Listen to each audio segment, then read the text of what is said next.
Hi everyone, myself Dr. Tanu Arora. I am consulting doctor at Dr. Sachin Mittal's Advanced Dentistry, Model Town, Hisar.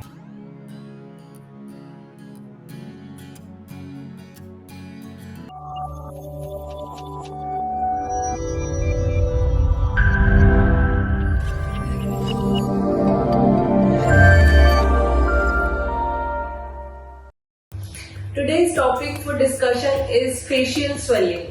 कि हमारे face पे या फिर हमारे teeth से रिलेटेड स्वेलिंग कैसे होती है और इसके क्या कारण होते हैं। फर्स्ट तो हमें समझने की जरूरत है कि स्वेलिंग क्या होती है। स्वेलिंग मतलब कहीं पे भी हमारे शरीर में सूजन फील होना, फेस पे सूजन फील होना, किसी भी पार्ट का एलिवेटेड या हमें प्रोट्यूबरेंस शो होना, वो हमारी क्या होती है, स्वेलिंग। तो स्वेलिंग के क्या क्या कारण हो सकते हैं। जनरली टुडे आज हम बात करेंगे सिर्फ और सिर्फ फेस पे स्वेलिंग के क्या कारण हो सकते हैं।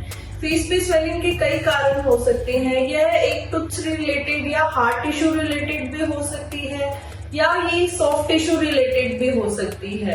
टूथ रिलेटेड होने के क्या क्या कारण हो सकते हैं, इसका फर्स्ट है टूथ इन्फेक्शन। मतलब कि हमारे दांत के नीचे कोई भी इन्फेक्शन बन रहा है, उसके नीचे पस बन रही है, तो भी हमें वो एक्स्ट्रा ओरल या इंट्रा ओरल स्वेलिंग अपेयर हो सकती है वहां पे।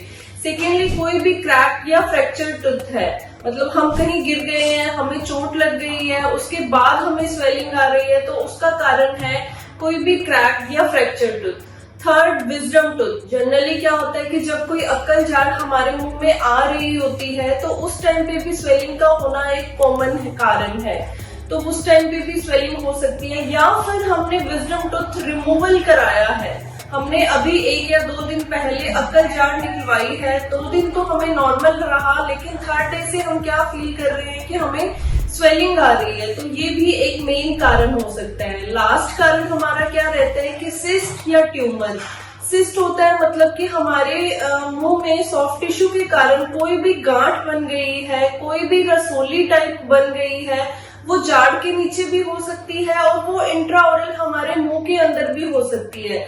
और ट्यूमर क्या होता है कि हमें कोई भी कैंसर जैसा है कि वो एक गांठ जो बहुत लंबे टाइम से प्रेजेंट है हमारे मुंह में, पहले उसका साइज बहुत छोटा था, लेकिन अब धीरे धीरे हम नोटिस कर रहे हैं कि उसका साइज बढ़ रहा है, उसके अंदर चेंजेस आ रहे हैं, तो उसका कारण एक कैंसर या बेनाइन और मैलिग्नेंट ट्यूमर भी हो सकता है। अब कुछ लोग पूछते हैं कि क्या किसी प्रोसीजर के कारण भी हमें स्वेलिंग आ सकती है। जनरली उन्होंने कोई फिलिंग करवाई है या आरसीटी कराई है या फिर कोई टूथ उन्होंने एक्सट्रैक्ट कराया है, उसके बाद उन्हें स्वेलिंग आने लगी है, उससे पहले सब कुछ नॉर्मल था, तो यस, ये भी एक कारण हो सकता है। जनरली क्या होता है कि हमारा कोई टूथ डिके है और हमने उसके ऊपर ही उसको फिलिंग कर दिया, उसमें बिना क्लीन किए, बिना मेडिसिन डाले, तो वहां पर भी स्वेलिंग आ सकती है।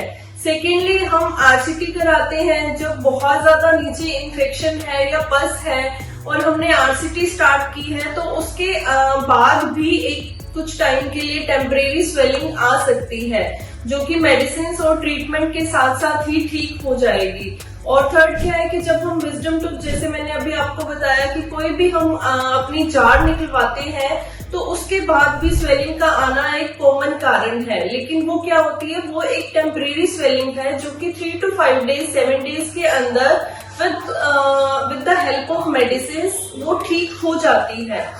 और लास्ट हम बात करेंगे कि क्या कोई होम रेमेडी है जिसके कारण हम अपनी स्वेलिंग को दूर कर सकते हैं, जो कि एक प्रोसीजर के बाद आई है। क्या होता है कि हमने मान लो कोई एक्सट्रैक्शन कराई है, जाड़ निकलवाई है, उसके बाद हमने 2 दिन बाद नोटिस किया कि हमें कोई स्वेलिंग आ रही है, तो हमें कुछ चीजों का ध्यान रखना होता है। जैसे कि हमने जिस तरफ से जाड़ निकलवाई है, हमें उस तरफ करवट लेकर नहीं सोना है, दूसरी तरफ करवट लेकर सोना है।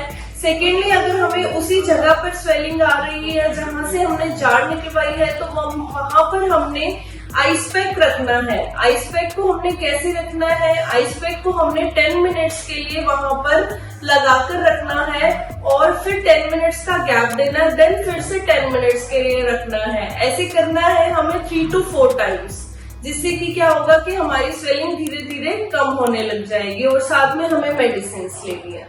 Thank you.